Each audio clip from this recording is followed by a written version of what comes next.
Oui, le télétravail diminue les trajets entre le domicile et le lieu de travail. C'est l'effet le plus direct. Et ce qui est intéressant de comprendre, c'est quels déplacements je vais éviter, quels déplacements ne pourront pas être évités, quels déplacements vont peut-être apparaître en fait en réorganisant le télétravail.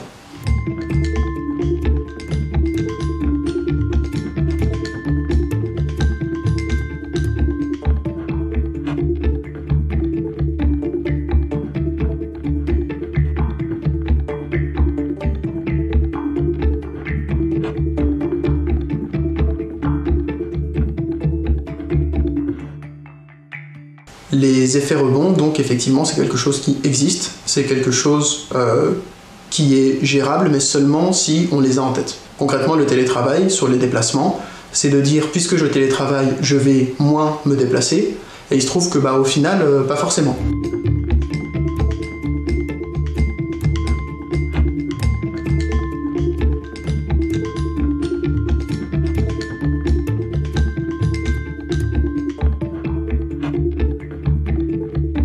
Plus consommer sur les infrastructures de chez soi, moins on va diminuer les consommations dans les locaux où on n'est plus. Ce qui est intéressant, c'est de comparer les deux situations et de voir si au final on a bien fait une économie ou si on a juste déplacé en fait la consommation d'un usage vers un autre sans au final vraiment diminuer la consommation absolue.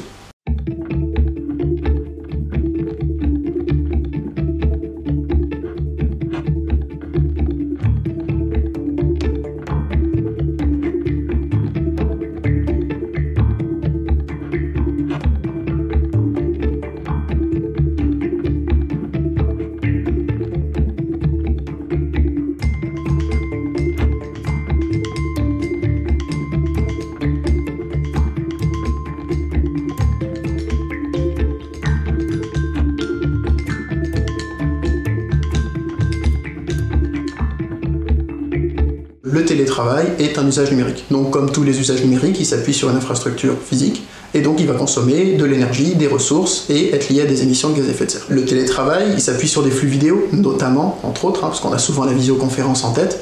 Les flux vidéo, c'est quelque chose qui est lourd, qui est lié à une occupation des infrastructures réseau importantes.